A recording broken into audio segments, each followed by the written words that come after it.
대전으로 내려가 대전 현충원의 천안함 묘역 참배를 첫 번째 공식 대권 행보의 첫 번째 일정으로 소화한 윤석열 전 총장. 자, 그 다음에는 카이스트의 젊은 과학자들을 만났습니다. 과학자들은 대한민국의 미래입니다. 특히 오늘은 원자 핵공학을 연구하는 젊은이들을 만났습니다. 어제 서울대 원자핵공학과 주한규 교수를 만난 데 이어서 오늘도 카이스트에서 문재인 대통령의 탈원전 정책을 비판하는 그런 정책 행보를 가졌습니다.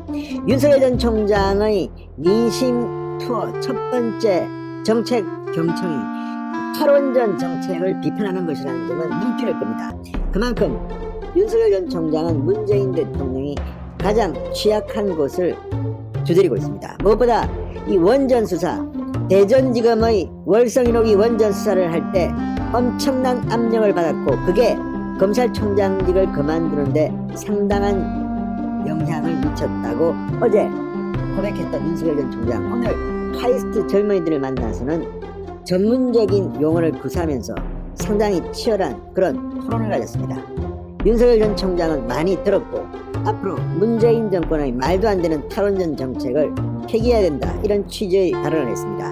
그런 가운데 프랑스, 미국 등 외국 케이스도 드러났습니다. 지금 대한민국의 원전 기술자들은 대한민국에서는 할 일이 없어서 이란 이런 데 가서 일하고 있다고 합니다. 참으로 참담한 심정입니다. 무엇보다 오늘 윤석열 전 총장의 발언에는 문재인 대통령을 상당히 아프게 하는 대목이 있었습니다. 바로 영화입니다. 자, 문재인 대통령이 영화 판도라를 보고 이거 탈원전 해야겠다, 뭐 이런 이야기가 있었습니다. 실제 문재인 대통령은 부산에서 영화 판도라를 보고 울었다고 합니다.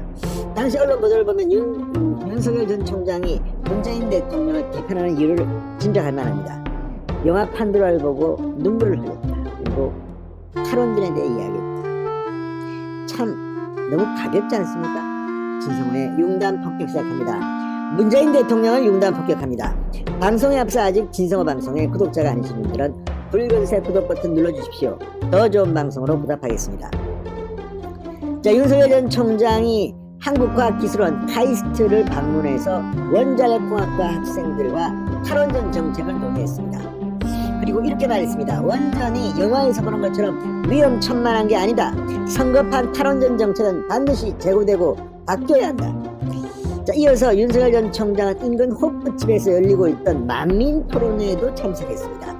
그 자리 만민토론회에서도 문재인 정권의 원전 관련 전문가들의 토론회가 벌어지고 있었습니다. 윤 총장도 말했지만 이 영화처럼 위험천만하지 않다. 문재인 대통령이 이 대통령 후보 시절이었을 겁니다. 2016년 12월 부산의 한 극장에서 이 판도라 감독까지 포함해서 함께 영화를 보고 시사회에서 함께 보고 난 뒤 눈물을 흘렸다. 그리고 공개적으로 언급을 했습니다. 대단히 위험하다, 뭐 이렇게 말했습니다. 자, 물론 문재인 대통령이 탈원전 정책을 할 때 영화 한 편만 보고 그것 때문에 했겠습니까마는, 그럼에도 불구하고 문재인 대통령 이런 과거 경력을 보면 너무 사람이 가볍다. 대한민국 국민들의 국익보다는 자기의 어떤 감상 또는 특정 진영의 논리 이런 데 치우치는 게 아닌가, 이런 생각도 하게 됩니다. 자, 윤석열 전 총장 첫 번째 전국 민심 투어가 바로 대전이었습니다. 자, 젊은 연구자들과 만나서 갑작스러운 탈원전 정책 때문에 나라에 크게 기여하겠다는 우리나라 산업 경쟁력 키우겠다고 하는 애국하는 꿈과 희망을 갖고 연구를 공부를 시작했는데 정부는 탈원전 정책을 해서 같이 공부하던 우수자원들도 많이 이탈하고 당황하고 혼란 겪고 있는 청년 연구자들의 이야기를 많이 들었다고 했습니다. 오늘은 탈원전 정책에 대해 전반적인 검토보다는 청년 연구자들이 연구하는 과정에서 겪게 되는 안타까움과 고충을 많이 들었다고 했습니다.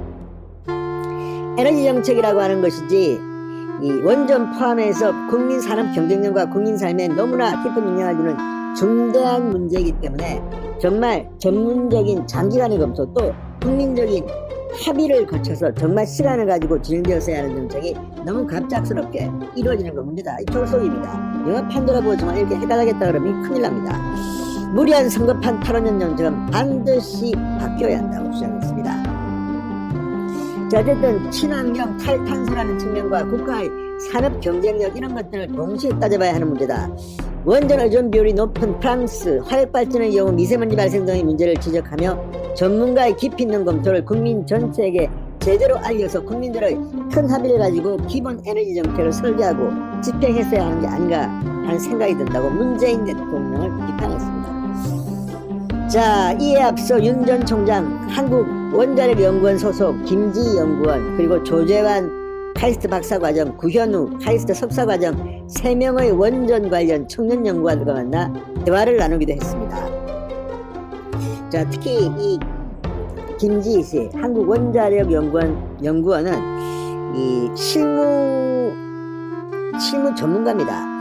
자, 그분들이 그러니까 중견 중소기업 관계자들이 탈원전 정책으로 고통을 받고 있다며 그분들이 사업을 접어야겠다는 말을 많이 했다. 아무리 설계를 잘하더라도 원자로를 만들 수 없으면 기술자들이 기술을 배우고 업체가 기기를 유지할 수 없다. 상황이 심각하다고 생각해 탈원전 반대 운동을 하고 있다고 말했습니다. 실제로 이철우 경북도지사는 수조 원에 달하는 소송을 정부에 제기할 것으로 보입니다. 아무튼 이 문재인 정부의 이상하고 갑작스러운 탈원전으로 지금 엄청난 국가의 손실이 예상되고 있습니다. 자, 박사과정 중인 조 씨는 우리나라는 노인 빈곤율이 심각하다. 여름에도 에어컨을 마음껏 틀지 못하고 겨울에도 전기장판을 마음껏 틀지 못하는 어려운 분들이 많이 계신다. 환경을 위해 전기요금을 올려야 한다는 일부 탈원전 단체 주장에 저는 동의할 수 없다. 가장 저렴한 원자력으로 어려운 이웃들의 삶의 질을 높여주고 물가 상승률을 억제해야 한다는 게 제 주장이다. 이렇게 말했습니다. 아무튼 상당히 많은 젊은 연구자들이 윤석열 전 총장한테 많은 이야기를 한 것으로 보입니다. 윤 총장 인근의 호프집에서 열리고 있는 만민토론회 문재인 정권 탈원전 4년의 역설에 참가해서 원전 관련 전문가들을 또 만났습니다. 자, 이 자리에는 고범규 사실관 네트워크 정책관사, 양재영 전 한전 수석연구원, 이정호 전 한국수력원자력 연구원 등도 참가했습니다.